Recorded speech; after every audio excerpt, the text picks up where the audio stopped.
Hey everybody, welcome back to my channel. My name is Lydia Kyle, and if you're new here, thank you in advance for hitting the subscribe button. Today, I'm going to be telling you guys about my most memorable books that I have on my shelves. Notice I didn't say favorite either. I said most memorable. Let's get into it.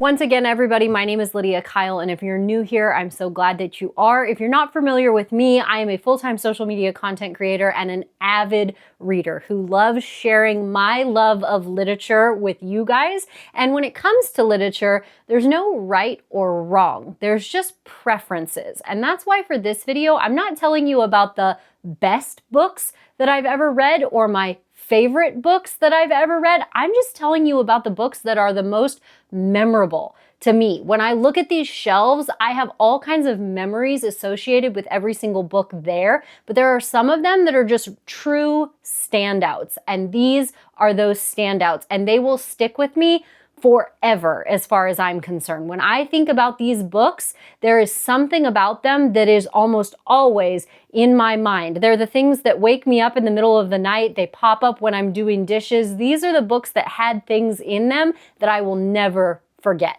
First on the list is this book. It's called Tandia, and as you can see, it is well loved. Of all the books on my shelf, this is the one that I have reread the most. I'm really not one of those people that rereads books. Like if there's a book that's coming out, for example, if Sarah J. Maas writes a new book and there's a new book coming out, I'm not going to go reread all of the other ones. I don't feel the need to read a story again if I've already read it. But these books by Bryce Courtenay, I will reread these so often. But it's worth noting, Tandia is actually the sequel to this book, The Power of One. So The Power of One by Bryce Courtenay, when someone asks me, what's your favorite book or what's the best book that you've ever read? Most of the time, I'm going to say The Power of One by Bryce Courtenay. Even though Tandia, the sequel, is the more memorable one to me, this is kind of where my love of literature began. The first time I was introduced to this, my parents listened to it on audio. This is a coming-of-age story of a white boy in South Africa during apartheid, and it's very multicultural. So it's not just the story of a white boy in South Africa. And just because it's a coming-of-age story of a white child named PK does not mean that it is only about a white child. This is a very multicultural take on apartheid in South Africa. So you're getting a cultural perspective on not only the English culture, you're getting Jewish culture, Native African tribal culture from multiple perspectives, and several others in the mix as well. So it's a very comprehensive historical look at the history of South Africa from a fictional, historical fiction perspective. But Tandia is the story of a half-Black, half-Indian girl in South Africa and her story of overcoming some incredible challenges. And I'm not going to go into detail on that because, again, I want you to read it for yourself. But what Tandia overcomes is absolutely incredible, and her story is incredible. I will say that this book can be rather graphic, especially in aspects of sexual assault, so I do want you to go into it knowing that. But these two books, incredibly memorable. I also love the fact that in this book we get younger characters. In this book we get more adult characters, and characters from this book pop up in this book as well. So definitely first on the list for most memorable for me, Tandia by Bryce Courtenay. Sarah J. Maas. Don't freak out. I know this can be rather controversial. I know this book gets a lot of hate. I know this book and Sarah J. Maas can be very hot or cold for people. I will say personally, for myself, I love her writing.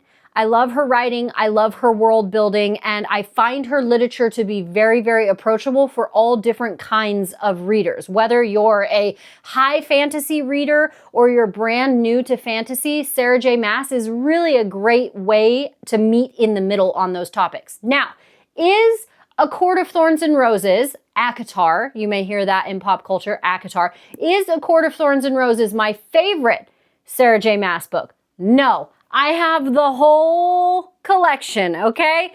Is this my favorite? No. Why is it the most memorable? This book really brought me back to reading. And I think that's true for a lot of people. I was an avid reader through middle school, high school. Then I went to college and I was reading for educational purposes. And I was really, really burnt out on reading because I was having to read a lot of things that weren't necessarily my choice, but were very important. And so when I graduated from college, I didn't pick up a book for a really, really long time. Maybe here or there I would do something, or I would reread The Power of One and Tandia, right? But I wasn't choosing new things and I wasn't reading fantasy anymore. And then on a whim, I really truly did not have any idea how popular this was. I really didn't have any idea what it was about. I picked it up because Amazon suggested it to me and I fell in love. I fell in love. So is this my favorite Sarah J. Maas book?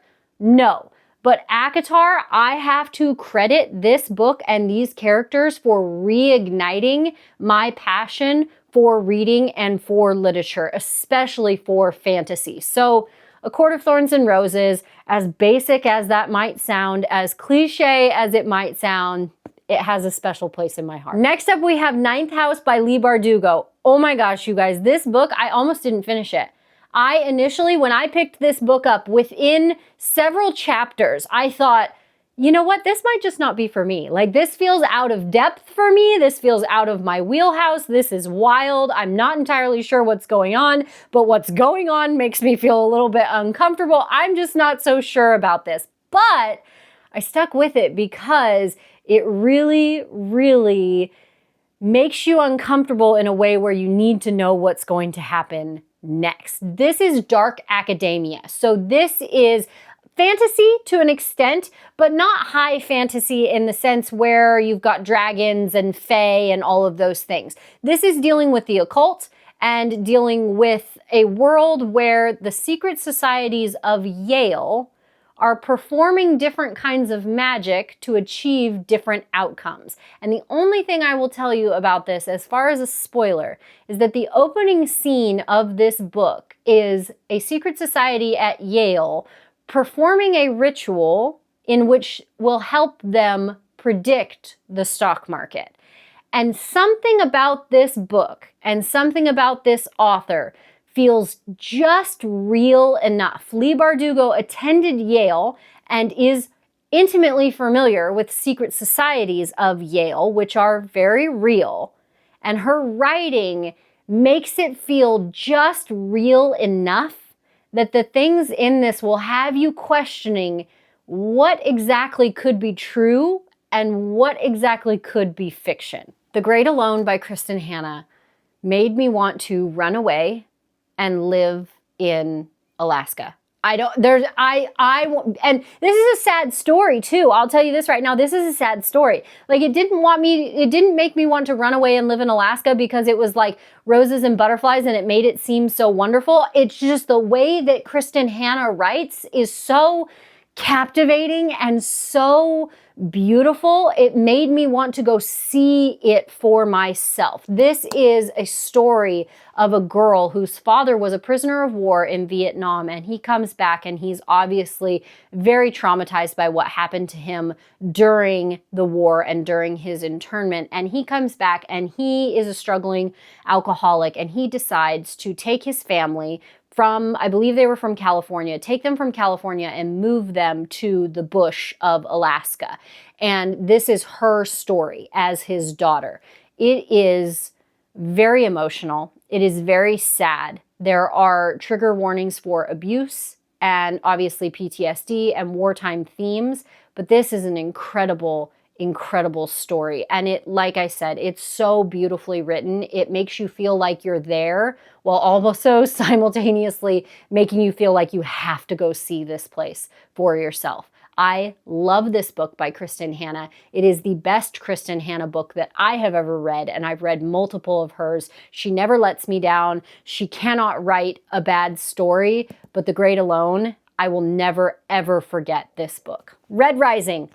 Oh my gosh, Red Rising by Pierce Brown. If someone asks me what's my favorite book in the whole wide world, I will tell them, I don't know about my favorite book in the whole wide world, but I can tell you my favorite series in the whole wide world, Red Rising by Pierce Brown. I picked this book up because a friend told me to read it. And I was like, Science fiction, you're joking, right? No, I don't read science fiction. I don't want to read science fiction. Nothing about this is anything about me. Why would I want to read this, okay? And I picked it up because she told me, I need you to read it. I need you to read it and tell me what you think. I mean, a chapter into this, I was bawling my eyes out and completely invested. This book, it is the most thought-provoking, beautiful writing. These characters are so real that they make you question a lot of things about humanity. There's not good guys and bad guys. There are people who are struggling with making right and wrong decisions for the betterment of their family, humanity, the world, society, and there are some incredibly questionable decisions made by characters who are morally good, because this is so complex. This is essentially a breakdown of Earth. We left Earth and we built a society that is very, very much based in a caste system. And that caste system has people on the top and people on the bottom. And this is an upheaval of that caste system. It will have you on the edge of your seat. It will have you crying. It will have you laughing at some points, and it will have you questioning whether or not you can go on at certain points. This is an unfinished series. There is one more book left. We do not know when it is going to be released, but Red Rising by Pierce Brown, not only is it my favorite series of all time, this is a book I will never ever forget. I have 3 honorable mentions that I wanted to add. 3 honorable mentions that I wanted to add. I don't know why these feel like honorable mentions to me. Maybe just because I don't think about them as much as the others, but they are very special and very important to me. So first we have Empire of the Vampire by J. Kristoff. This world building is everything that I love about literature. It feels historical, it feels magical, it feels religious, there is conspiracy, all of it. I love this book. I love the world building, and I love an author who is not afraid to jerk the rug out from under you just when you feel like you're standing on solid ground. J. Kristoff, you can't trust him with anything. If you love a character, he's probably going to kill them, and never ever get attached to a horse in these books. The horses never last. Next honorable mention, One Dark Window by Rachel Gillig. This is a beautiful, beautiful book.